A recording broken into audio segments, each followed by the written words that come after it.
حضور کی قربت کا ذریعہ بھی درود ہے۔ کون سا مومن ہوگا جس کو حضور کے دیدار کا شوق نہیں ہے؟ کثرت درود کی برکت یہ ہے کہ حضور کا دیدار نصیب ہوتا ہے۔ حضور کا دیدار نصیب ہو جائے تو بتاؤ اور کیا چاہیے؟ اللہ اکبر۔ فرمایا جو میرے اوپر ایک مرتبہ درود بھیجتا ہے اللہ اس پر 10 رحمتوں کا نزول فرماتا ہے۔ اور ایک حدیث میں آیا جو ایک مرتبہ میرے اوپر درود بھیجتا ہے اللہ اس کے 10 گناہ معاف کرتا ہے، 10 درجے بلند کرتا ہے اور 10 رحمتوں کا نزول فرماتا ہے۔ تو درود پڑھا حضور پہ کام اپنا بن رہا ہے۔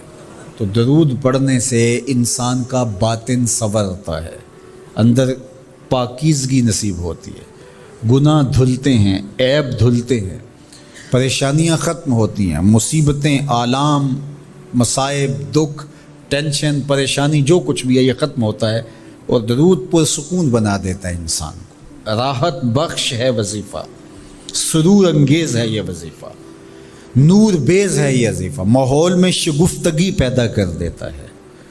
اگر درود شریف پڑھو گے تو تمہاری بہت ساری پریشانیاں ختم ہو جائیں گی، تمہارے دکھوں کا مداوع ہوگا، تم ریلیکس ہو جاؤ گے درود پڑھنے۔ یہ درود شریف کی برکات ہیں۔ ایک مرتبہ درود پڑھنے سے 10 رحمتیں نازل ہوتی ہیں، اور جو بار بار حضور پہ درود پڑھتا ہے تو بتاؤ کہ کتنا بڑا ذخیرہ رحمتوں کا اس کے اطراف میں پھیل گیا۔ تو اس لیے کثرت کے ساتھ درود پڑھنا چاہیے۔ حضور علیہ السلام نے یہ بھی ارشاد فرمایا کہ جو میرے اوپر درود پڑھتا ہے میرے اوپر لازم ہے کہ میں اس کی شفاعت کروں گا۔ شفاعت رسول کے حصول کا ذریعہ درود بنتا ہے، چونکہ ہمارا آسرا ہی حضور کی شفاعت ہے۔ وہ دامن شفاعت کھولیں گے تو ہم گناہ گاروں کا کام بنے گا۔ اور وہ نصیب کیسے ہوگی حضور علیہ السلام کی شفاعت؟ کثرت درود سے۔ یہ بھی ارشاد فرمایا آقا کریم نے قیامت کے دن میرے سب سے زیادہ قریب وہ ہوگا جو کثرت کے ساتھ میرے اوپر درود پڑھنے والا ہوگا۔ اللہ کا فرشتوں کی مجلس میں حضور کی ثنا کرنا یہ درود ہے۔ حضور کی مدح فرمانا، محبوب کی شانوں کو بیان فرمانا۔ یہ صحیح بخاری میں صلاۃ کا ترجمہ حضرت ابو العالیہ رضی اللہ تعالی عنہ سے کیا گیا ہے۔ تو پھر درود کا مفہوم بہت وسیع ہے۔ حضور کی مدح و توصیف، حضور کے حسن کا بیان، حضور کے خصائل کا عنوان، آقا کریم کے شمائل کا تذکرہ، حضور علیہ السلام کے فضائل کی باتیں، حضور کی عظمتوں کا عنوان، یہ سب کچھ درود کے زمرے میں آتا ہے۔ اور پھر ساتھ صیغہ بھی درود کا ہو اور اس میں شانیں بھی حضور کی ہوں، جس طرح درود تاج میں ہے۔ تو اس میں حضور پر درود بھی بھیجا گیا اور ساتھ حضور کی عظمتوں کو بھی بیان کیا گیا۔ تو یہ ایک خوبصورت گلدستہ بن گیا۔ درود شریف کے جو مفاہیم بیان کیے گئے ہیں ان سب مفاہیم کو یہ اپنے جلو میں لیے ہوئے ہے یہ درود۔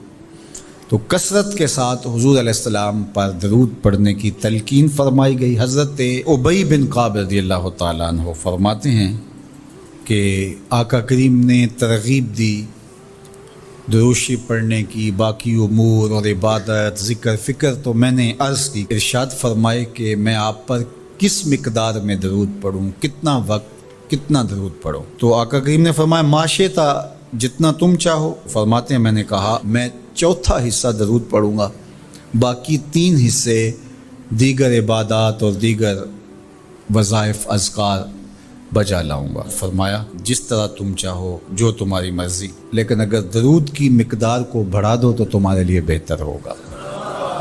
تو میں نے کہا النصف، میں آدھا وقت درود پڑھا کروں گا اور باقی چیزیں باقی آدھے وقت میں کروں گا۔ فرمایا جس طرح تم چاہو، لیکن اگر درود کی مقدار کو بڑھا دو تو تمہارے لیے بہتر ہوگا۔ میں نے کہا کہ حضور میں 2 حصے درود پڑھوں گا اور 1 حصہ باقی وظائف اوراد بجا لاؤں گا۔ فرمایا جیسے تمہارا دل چاہے، لیکن اگر تم درود کی مقدار کو بڑھا دو تو تمہارے لیے بہتر ہوگا۔ فرماتے ہیں میں نے کہا حضور میں پڑھوں گا ہی درود، سارا وقت میں آپ پہ درود ہی پڑھتا رہوں گا۔ فرمایا پھر تمہارے سارے دکھ، تکلیف، اذیتیں، پریشانیاں، اس کے لیے یہ درود کفایت کرے گا اور تمہارے گناہوں کی مغفرت فرما دی جائے گی۔ تمہاری پریشانیاں، تمہاری اذیتیں، تمہارے دکھ، دور موجود میں لفظ بولا جاتا ہے ٹینشن، تمہاری ساری ٹینشن، تمہارے سارے معاملات حیات کی بے ترتیبیاں، پریشانیاں، دکھ، اذیتیں، سب کچھ ختم ہو جائے گا۔